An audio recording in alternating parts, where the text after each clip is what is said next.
fora disso, eu não vou sair de mãos vazias, minhas mãos vazias. Então ele fez de Jesus um negócio para si, e ele o vendeu. E ele procurou os principais e vendeu o nosso Senhor. Ele o entregou com um beijo na face. Pedro fez muito pior do que isso.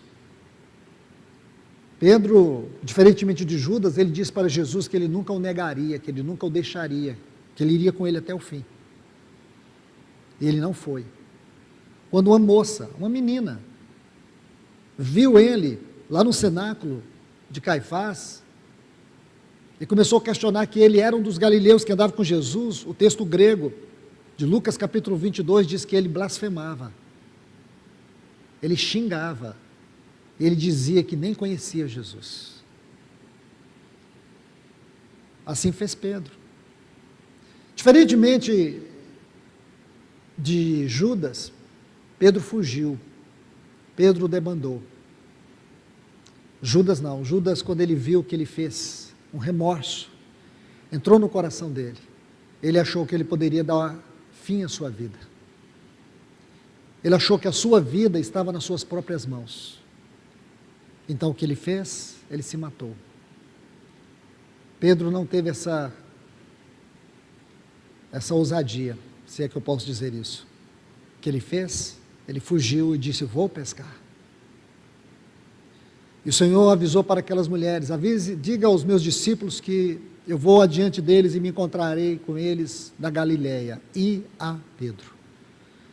Se Judas não tivesse feito o que fez, Jesus teria dito: avisem aos meus discípulos e a Pedro, e também Judas. Mas Judas tomou o fim da sua vida. Como muitos hoje, irmãos, eles acham que a vida deles está no controle, que eles podem fazer o que eles querem. Não pode. É importante que nós afirmemos isso com todas as nossas forças. Nossas vidas se encontram nas mãos furadas do nosso Senhor Jesus. Então, o Senhor foi atrás de Pedro e preparou para ele aquele banquete naquela praia. Pedro trabalhou a noite toda e não pescou, mas Jesus preparou um peixe para ele. E ali ele chamou Pedro e disse: você me ama? Pedro responde e diz: Senhor, eu não tenho esse amor por ti. Porque Jesus pergunta: você tem ágape por mim? Ele diz: não, Senhor, eu tenho filho. Ele estava dizendo: Senhor, eu não consigo te amar como o Senhor me ama. É como se ele estivesse dizendo: por isso que eu desisti. Eu desisti porque meu amor é falho, meu amor é fraco. Mas o Senhor diz: vem, apacenta minhas ovelhas. Ele negou 3 vezes. O Senhor pergunta 3 vezes. Meus irmãos, muito cuidado. Essa não é a hora da gente retroceder. Essa não é a hora de você e eu fugirmos das nossas reuniões de oração. Se os cristãos primitivos, eles tivessem a oportunidade de congregar conosco durante algum tempo, eles iriam ficar encantados com a capacidade que nós tivemos,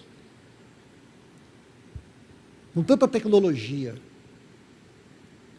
Imaginar que essa palavra está sendo pregada aqui, ela vai atingir muitos lugares.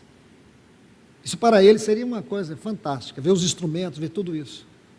Mas quando eles começassem a ver a essência de vida de igreja, eles iriam achar que nós somos uma seita. Uma seita. Quando eles percebessem a maneira como nós reagimos à palavra, eles iam ficar muito assustados. Quando eles ouvissem a maneira como algumas pessoas expõem a palavra, eles iam pensar: não, eles não creem em Jesus. Eles não foram habitados pelo Espírito Santo.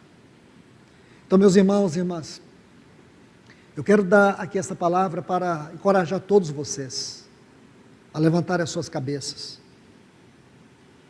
Porque acredito que o mundo nunca precisou encontrar uma igreja fervorosa, autêntica, comprometida com a centralidade de Cristo, com o Evangelho. Uma igreja que não apenas canta, Ele vem, mas que esta frase possa ser o maranata de todos os dias. Porque nós não podemos mentir tanto.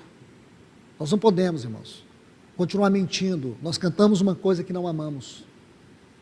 Nós temos que cantar isso, com muita alegria. E se tem uma coisa que a igreja está perdendo, é a alegria. E essa alegria, ela perde quando a palavra não tem vida, não tem poder. Quando a comunhão diária com o Espírito Santo não faz sentido mais. Quando a leitura da palavra não nos emociona, não nos constrange, quando ela não é vida. A alegria se perde quando a nossa devoção a Cristo é uma coisa superficial, é uma coisa obrigatória, não é a realidade da nossa vida. A alegria, ela se perde quando nós nos tornamos religiosos, aprendemos os chavões. Oh, meu Deus do céu, ah, meu Pai, eu te amo. Essas coisas viram chavões que fluem automaticamente da nossa mente, não dos nossos afetos. E nós vamos nos tornando como máquinas humanas, fazendo as coisas automaticamente, sem refletir, sem amor, sem devoção. A alegria vai embora, a alegria se perde. Eu convido os irmãos para que nós façamos aquela oração que Davi fez no Salmo 51. Restitui-me a alegria da tua salvação. Por essa razão, meus irmãos e irmãs, eu tenho insistido com esse capítulo 1 da Epístola aos Efésios. Na semana passada nós pudemos ver isso, nessas duas divisões, e estudamos algo maravilhoso.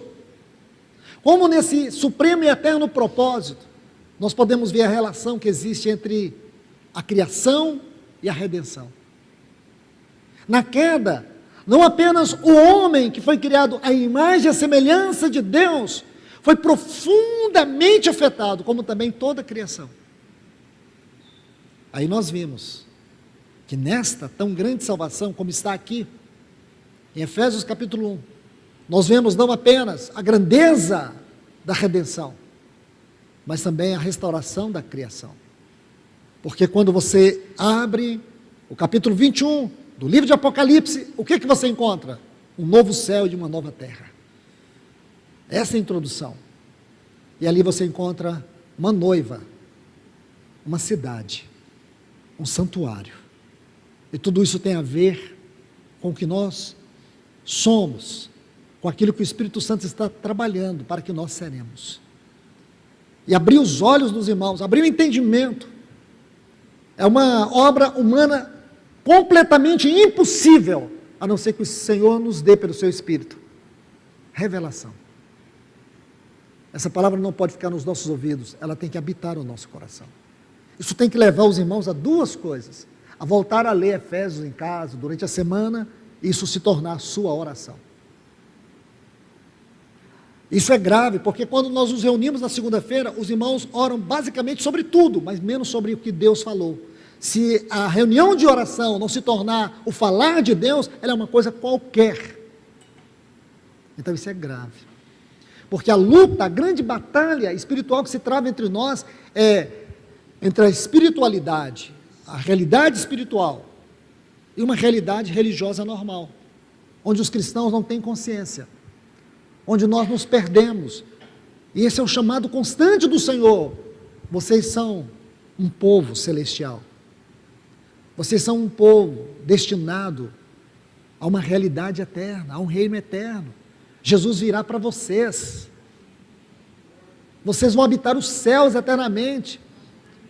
Vocês não podem imaginar, vocês não conseguirão ainda ver a totalidade de tudo aquilo que está destinado para vocês, em termos de glórias eternas. E aí, essa é a batalha todo dia, Satanás nos puxando para baixo. Então, meus irmãos, mais uma vez, vamos aqui. Vamos ler essa carta. Abra sua Bíblia, aqui no capítulo 1, versículos 15 a 23. Efésios capítulo 1, versículos 15 a 23.